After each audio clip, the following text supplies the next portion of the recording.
कूड़ा का ढो रहा है फिर यहाँ पे, जब तुझे उसमें फायदा है किसानी में, जब किसानी में तुझे फायदा है। देखो ये कूड़ा ढो रहा है यहाँ पे आके, बेरोजगार है तू। जब तू गाजियाबाद में आया है यूपी छोड़, जब तेरे पास खेती है इतनी तो गन्ना ढो, ऐसा गलत कह रहा हूँ मैं। ये फर्जी किसान है, फर्जी। ये अंधभक्तों में से गिनती है इसकी। देख लो भाई साहब, मैंने भी वोट दी। मैं पहले संजय को पसंद करता था, सोचा सन्नी देओल बढ़िया होगा, ये तो संजय का ही बाप निकला। क्या लगता है 2024 में बदलाव होगा? बिल्कुल हो सकता है भाई साहब। देखो कोई ये तो नहीं है कि एक मिनट, ये तो नहीं है कि कोई माँ के पेट से पब्लिक का है, पब्लिक कभी भी बदल सकती है। आपने कंचे खेले बचपन में? मोदी योगी का वही है, जीतने के हारने के बाद भी नहीं, बेईमानी करने वाले बंदे हैं, समझ रहे हो? बिल्कुल ये तो दिख रहा है, ये चोरों की सरकार है, बिल्कुल चोरों की सरकार है। कौन बेईमानी कर रहा अरे बिल्कुल बेईमानी कर रहे हैं लोग। कौन बेईमानी कर रहा है? कौन? कैसे? आराम से बोल सर। मैंने तो एकदम हाथ बांध ही लिया है। झगड़ा करने वाले लोग को आप बता दीजिए। नहीं एक मिनट भाई साहब, क्या चोरी कर ली? एक मिनट। देश पे कितना कर्जा इस समय? मनमोहन के समय में कितना कर्जा था देश पे? नहीं आप बताओ ना देश के एक मिनट हाँ बिल्कुल बता रहा हूँ ना मैं। बताओ भाई साहब कितना कर्जा था उस समय और अब कितना है? पूछ रहे हैं तो अगर आप इनसे सवाल कर रहे हैं कितना कर्जा आप बता दो भाई साहब। एक मिनट, इन्होंने एक मिनट इन्होंने, अरे भाई मुंह पे मत डालो। इन्होंने क्या बोला कि देश में कर्जा है, ठीक है, देश में बेईमानों की, हाँ देश में बेईमानों की सरकार है। कहाँ बेईमानी की आप बताओ? अगर मैं आपका 10 रुपया लूंगा तो थर्ड पार्टी को पता होना चाहिए ना कि मैंने बेईमानी किया है। देखो भैया, जिसको फ्री के खाने की आदत पड़ गई है ना, वो क्या कहते हैं, पके आम को भी कच्चा बोलेगा, ठीक है, जिसको फ्री की खाने की आदत है, ठीक है। आज मैं 8 साल से जॉब पे हूँ, गवर्नमेंट को टाइम पे क्या कहते हैं अपना प्रोफेशनल टैक्स भरता हूँ, इनकम टैक्स भरता हूँ, ठीक है, मगर मैंने आज तक क्या कहते हैं गवर्नमेंट से किसी एक भी चीज की फैसिलिटी नहीं ली। पूछो क्यों? क्योंकि मेहनती आदमी हूँ, पढ़ा लिखा आदमी हूँ, कमा के खा लूंगा।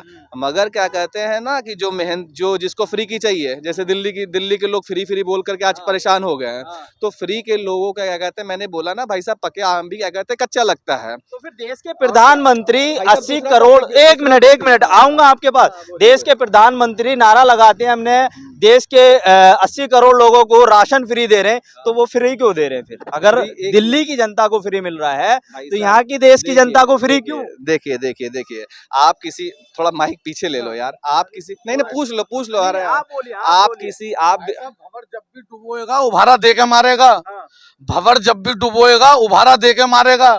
सुनो ओ मछलियों तुम और हमें, सुनो ओ मछलियों तुम्हें वो चारा दे के मारेगा। अरे ये सब झूठे के अच्छे दिन आएंगे कभी? बड़ा चालाक दुश्मन है, सहारा दे के मारेगा। आपने इनको ना पैसा दे करके बुलाया है अपने पास, ये आपके पेड स्पोकन पर्सन है, ठीक है। देखो भाई साहब, ग्रेजुएट बंदा हूँ मैं ना, आदमी के ना नग से वापिस आपको तो अब आप कह रहे हो डंका बज रहा है बिल्कुल। अरे भारत देश में डंका बज रहा है, देश 12 नंबर पे पहुंच गया, टॉप 10 में भी नहीं अपना देश। कहाँ जा रहा है? पहले मैं इन भाई साहब से थोड़ा सा सवाल कर लेता हूँ। आपने कहा कि ये हमारे पेड स्पोकन है कि आप भी तो पेड हो सकते हो। क्यों पेड? आप क्यों पेड? मैं क्यों पेड? आप क्यों नहीं पेड हुए? नहीं पेड हूँ। आरोप कैसे लगा सकते हैं? बिल्कुल लगा सकता हूँ, बिल्कुल। उनका कहने का मतलब तो वही है ना। देखो भाई साहब, मैं आपको एक बात बोलता हूँ, जो सच को सच बोले वो इंसान है, अब जो सच को झूठ बोलो वो इंसान है क्या कि नहीं है? क्या कह रहे हो? टॉप 10 में नहीं है आपका हमारा देश, दिखा तो दिया मैंने, टॉप 10 में नहीं है। तो अब ये भी पेड होंगे, ठीक है। इंडिया की पॉपुलेशन कितनी है? नहीं आपने बताया ना भाई साहब, 14 बच्चे फिर भी पाल रहे हैं वो, बता मोदी ना पाल पा रहा। कोई मुफली वैसे अपना घर भी छोड़ के भाग गया। 15-20 बालक है मुसलमानों के, और बताओ फिर भी पाल रहे हैं वो अपने बालकों को। और मोदी बताओ इतने लोगों को ना पाल पा रहा। चाइना कैसे पाल रहा है? पाल रहा है ना चाइना। 19 तारीख में पहला 19 तारीख को है ना भाई साहब। मैं आपको बोल रहा हूं, ये पता क्यों कह रहे जीतेगी भाई साहब? ईवीएम से नहीं, बैलेट पेपर से करा लो और आ जाओ आमने सामने। अरे बिल्कुल भाई साहब। तो राहुल गांधी ने फिर ईवीएम का क्यों नहीं विरोध किया, ये तो बताओ भाई साहब। देखो सुनो मेरी बात सुनो। कहाँ करा? मैनिफेस्टो में तो भानु प्रताप सिंह मेरठ के समाजवादी पार्टी के पहले उम्मीदवार थे, वो ईवीएम की लड़ाई लड़ रहे हैं इंडिया गठबंधन की तरफ से। लेकिन उन्होंने तो चलिए उन्होंने तो एक संयुक्त मोर्चा बनाया, लेकिन आपके मैनिफेस्टो में क्यों नहीं है कांग्रेस के? ये तो हाईकमान का निर्णय है। देखो कोई सलमान खान को पसंद करता है, लेकिन जनता सनी देओल को एक पसंद मिनट, करता है, अभी क्यों नहीं इन्होंने कहा बैलेट पेपर के, ठीक है भाई साहब, आपने बोला बैलेट पेपर का, ठीक है। अगर यहाँ पर अगर ज्यादा नहीं, अगर इनको थोड़ी सी बहुत क्या कहते हैं एजुकेशन और पॉलिटिक्स का अगर नॉलेज होगा ना, मुझे बोलने देना। 1947 के बाद जब चुनाव हुआ था ना, 15 लोगों में से 12 क्या कहते हैं चुनाव जो हुआ था पटेल के हक में गया था, 2 नोटा पे गया था और एक शायद क्या कहते हैं चाचा नेहरू जिसको हम बोलते हैं उसके हक पे गया था। ईवीएम तो सबसे पहले कांग्रेस ने हैक किया था। जब 12 बैलेट से क्या कहते हैं, जब 12 लोगों ने सरदार पटेल के हक में वोट किया था, तो नेहरू कैसे प्रधानमंत्री बन गया? सबसे बड़े घोटाले अरे बड़ा इंटरेस्टिंग सवाल बोला भाई ने, बड़ा इंटरेस्टिंग। पटेल, अच्छा गूगल करिए, पटेल जी चुनाव लड़े थे लोकसभा। भाई साहब उस समय जो है पटेल जी चुनाव लड़े भाई थे। साहब उस समय नहीं देखो, पटेल जी सरदार वल्लभ भाई पटेल चुनाव लड़े थे। पहले मुझे बोलने दो, आपके बोलने दूंगा। सरदार नहीं, भाई। आपकी बात पहले आप गूगल निकालिए। देखिए ये भी कुछ बात होती है। नहीं चलिए, ये तो अब 15 लोगों की कमेटी बनाई गई थी, ठीक है। उसमें बोला गया था जिसके हक में सबसे ज्यादा वोट आएगा वो इस देश का पीएम बनेगा, राइट, ठीक है। और अब ये बात सही है, ये बात मैं गलत नहीं बोल रहा हूँ। 12 वोट जो क्या कहते हैं पटेल के हक में गिरा था, 2 वोट क्या कहते हैं नोटा पे गया था और एक क्या कहते हैं उस पर गया था, ठीक है। आपने जो बात कही है कि सरदार वल्लभ भाई की पटेल चुनाव लड़े थे, और तो आपको आप भाई साहब गूगल करिएगा, आप पढ़े लिखे लोग लग रहे हैं मुझे। आप अभी अकेले में जाकर के सरदार वल्लभ भाई पटेल के बारे में रिसर्च करिए कि वो चुनाव कब हुआ था और नेहरू प्रधानमंत्री कब बने। देखो भाई साहब, एक बात तो क्लियर है, आप चाहे एंटी कांग्रेस हो चाहे एंटी मोदी हो, मैं दोनों की बात कर रहा हूँ। मेरी बात मैं कुछ नहीं हूँ, मैं कुछ नहीं हूँ, मैं तो आपसे सवाल कर रहा हूँ। 10 साल में ठीक जो है, मोदी ने कर दिया ना, हाँ। वो 70 साल में ना कांग्रेस कभी नहीं कर पाई और बिल्कुल नहीं कर पाएगी, ठीक है। अभी आप देख लेना, 10 साल में जो मोदी जी ने कर दिया वो कोई कर ही नहीं पाएगा।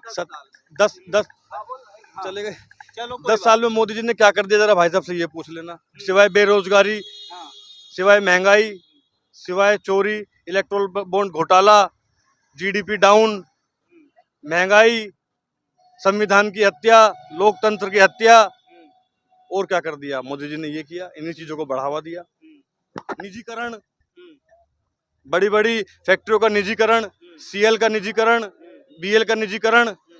अब ये कहते हैं कि हिंदुओं की सरकार है भाई साहब, है ना, मुसलमान को बीच में ले आते हैं। अरे मजे ले रहे हैं मुसलमान भाई साहब, बिल्कुल हमारे भाई है लेकिन मजे ले रहे हैं। अब कह रहे हैं कि हमने ये कर दिया वो कर दिया, ये नहीं कर, अरे मजे ले रहे हैं, अपना काम कर रहे हैं। वो नौकरी की जरूरत हिंदू को है और हिंदू समझ नहीं ना अंधा बन के बैठा है। मंदिर मिल तो गया। अरे मंदिर से घंटा बजाएंगे कुछ पैसा मिल जाएगा। आपको पता नहीं है मंदिर के आसपास सारी इकोनॉमी घूमती है। आपको पता है कितने मकान टूटे? हाँ। पता है आपको? नहीं, कितने टूटे? बहुत सारे मकान टूटे, मैंने देखा है, मैंने टीवी पे देखा है। देश में विकास होता है तो कुछ टूट भी होती है, तो उनका कुछ हर्जाना तो देना चाहिए ना। मिला होगा। बिल्कुल कहाँ मिला बताओ? वो बेचारे, मैंने कल भी देखा यूट्यूब पे, वो बेचारी लेडीज बिलक बिलक कर रो रही थी।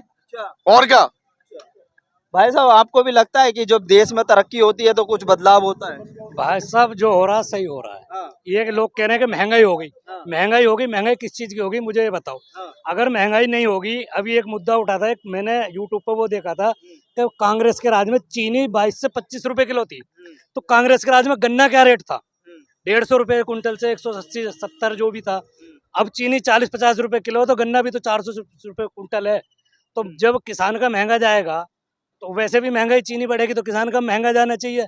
गेहूं कांग्रेस के राज में क्या था, किसान का क्या महंगा जाता? तू कूड़ा का ढो रहा है फिर यहाँ पे, जब तुझे उसमें फायदा है किसानी में, जब किसानी में तुझे फायदा है। देखो ये कूड़ा ढो रहा है यहाँ पे आके, बेरोजगार है तू। जब तू गाजियाबाद में आया है, यूपी छोड़, जब तेरे पास खेती है इतनी, तो गन्ना ढो अपना खेती कर। तो मेरे पास खेती करने वाले हैं ना। कौन है खेती करने वाले? भाई है, मेरे पापा कहा तेरा भैया भी आएंगे, फिर और नहीं है। तेरे बाप, अरे तेरे पापा करना करते ना बिल्कुल भी। तो जब तेरे पास इतनी खेती है, तेरा गन्ना इतना महंगा बिक रहा है, तो यहाँ कूड़ा काय को ढो रहा है भैया? गलत कह रहा हूँ जी तो बताओ। बात सही है। हाँ भाई, हमारे साथ तो रोको इतना। नौकरी है, नौकरी क्यों नहीं करेगा आदमी? अच्छा नौकरी, ये ना नौकरी मिली है भाई, नौकरी करेंगे, बिल्कुल करेंगे। अच्छा ये बताइए, आप बता रहे हैं कि किसान का गन्ना 400 रुपए क्विंटल जा रहा है, मानते हैं? टाइम पे पेमेंट हो रही है? भाई साहब टाइम पे हो रही है, बिल्कुल बिल्कुल हो रही है। अच्छा, तो मतलब कि आप असली किसान है, बाकी जो धरने पे बैठे हैं वो कौन से किसान है? भाई साहब एक असली किसान होता तो किसान ही ना कर रहा होता, यहाँ कूड़ा ढोरा होता यूं। बताओ भाई साहब, गलत कह रहा हूँ मैं? ये फर्जी किसान है, फर्जी। ये अंधभक्तों में से गिनती है इसकी। देख लो भाई साहब, ये बिल्कुल। अरे 18 साल हो गए हमें परमानेंट ना करा जा रहा। अरे मामा यहाँ को आओ, कैसी बात कर रहे हो? इधर को आओ, देखो उधर कैमरा दो। 18-19 साल हो गए ना, 22 साल हो गए, आज तक परमानेंट नहीं हो पाया हम नगर निगम में। बिल्कुल जी भाई साहब, तो ये भी दुख है। बिल्कुल दुख है जी। कह रहे रोजगार देंगे, अरे जिनका रोजगार है उन्हें तो स्थायी करो भैया। मोदी की सरकार को कितनी साल होगी? 10 साल। 10 साल हो गई। इन्हें लगे को कितने साल हो गए? 18 साल। जब ये पहले परमानेंट नहीं होता अब कैसे हो जाएंगे? पहले 8 सालों में क्यों नहीं हुए? सुना था, इसलिए तो हमने, इसलिए एक मिनट, मैंने भी वोट दी, मैंने भी वोट दी। मैं पहले संजय को पसंद करता था, सोचा सन्नी देओल बढ़िया होगा, ये तो संजय का ही बाप निकला। अब सुन